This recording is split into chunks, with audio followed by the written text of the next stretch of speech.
الحمد لله رب العالمين والصلاة والسلام على رسوله الكريم أما بعد أعوذ بالله من الشيطان الرجيم بسم الله الرحمن الرحيم بل هي فتنة ولكن أكثرهم لا يعلمون وقال النبي صلى الله عليه وسلم سيأتي على الناس سنوات خداعات يصدق فيها الكاذب ويكذب فيها الصادق ويؤتمن فيها الخائن ويخون فيها الأمين أو كما قال عليه الصلاة والسلام. صدر علی وقار، محترم اساتذہ کرام و حکم صاحبان اور حاضرین جلسہ، السلام علیکم ورحمۃ اللہ وبرکاتہ. آج کے اس بزم خطابت میں میرا موضوع سخن ہے دور حاضر کے فتنے آپ صلی اللہ علیہ وسلم کی پیشن گوئیوں کے آئینے میں.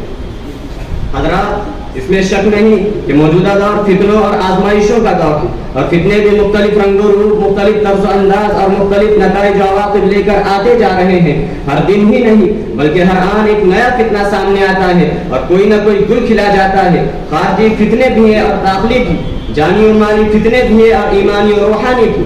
اور ان فتنوں کی وجہ سے جہاں ہماری اقتصادیات و معاشیات متاثر ہوتی ہے وہیں ہمارے ایمان و اعمال کے لیے بھی خطرات لاحق ہے.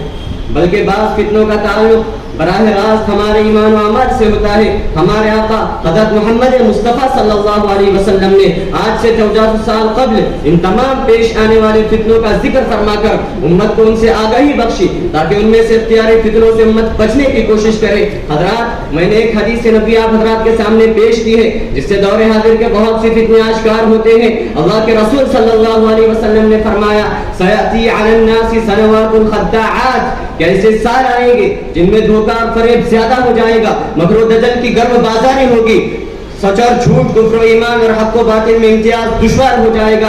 محترم سامعین، پہلے دھوکہ بازی اور فریب کاری کو دھوکہ بازوں اور مکاروں کی جماعت میں دیکھا جاتا تھا اور اب ان میں بھی دیکھا جا رہا ہے جو اہل دین اور اہل دیانت کہلاتے ہیں. حتیٰ کہ اہل علم میں علماء سوء کا گروہ دین میں غیر دین اور سنت میں بدعت کی ملاوٹ کر رہا ہے جس سے ایک خالص ذہن متلاشی حق کو تلاشی حق کی راہ میں رکاوٹ پیش آتی ہے. آگے فرمایا یکذب فیہا الصادق ویصدق فیہا الکاذب، کہ اس دور میں سچے کو جھوٹا اور جھوٹے کو سچا سمجھا جائے گا. مطلب یہ ہے کہ جھوٹے لوگ ایسی چکنی چپڑی باتیں فریب اور دھوکہ بازی سے کام لیں گے کہ لوگ ان کو سچا سمجھیں گے اور ان پر اعتماد کر لیں گے. اس حالت کا بہت کچھ انجام ہمارے زمانے میں بھی ہو سکتا ہے کیونکہ آج بھی سچ اور جھوٹ میں امتیاز مشکل ہو گیا ہے اور جھوٹے اور مکار لوگ مختلف ذرائع اور تدابیر سے اپنے جھوٹ کی نشر و اشاعت اور اس کو ماننے کی ترغیب و دعوت دے رہے ہیں. اور سچے لوگ لوگوں کی نگاہ میں ناقابل اعتماد اور مشکوک بنے ہوئے ہیں. اس کی زندہ مثال امریکہ اور اسی طرح RSS ہے. امریکہ نے ہر طرح کے ذرائع ابلاغ کا استعمال کرتے ہوئے اسلام کے خلاف دہشت گردی کا پروپیگنڈا رچایا اور دنیا کو باور کرایا کہ اسلام دہشت گردی کا مذہب ہے اور خود ہزاروں ہزار بے خطا اور معصوم انسانوں پر ظلم ڈھا کر دہشت گردی کا کھیل کھیلتا رہا. مگر اپنی اصلی دہشت گردی کو اس نے امن و شانتی اور انسانیت نواز کارنامہ قرار دیا اور اس کا جھوٹ سب نے مان لیا اور اس حدیث کا کھلی آنکھوں مشاہدہ ہو گیا. حضرات، ایک اور حدیث نبی پیش کرنا چاہوں گا جس کے تناظر میں آپ دور حاضر کا بخوبی جائزہ لے سکتے ہیں. اللہ کے رسول صلی اللہ علیہ وسلم نے فرمایا لیت شعری كيف أمتي بعدي حين تتبختر رجالهم وتمرح نساؤهم وليت شعري حين يصيرون صنفين صنفا ناصبي لحورهم في سبيل الله وصنفا عمارا لغير الله. کاش میں جان لیتا کہ میرے بعد میری امت کا کیا حال ہوگا، ان کو کیا کچھ دیکھنا پڑے گا جب ان کے مرد اکڑ کر چلا کریں گے، ان کی عورتیں سرے بازار اترا کی پھرے گی. کاش میں جان لیتا کہ میرے بعد میری امت کی دو قسمیں ہو جائے گی. ایک قسم وہ ہوگی جو اللہ کے لیے سیناسی پر ہوگی اور ایک قسم وہ ہوگی جو غیر اللہ کے لیے سب کچھ کرے گی.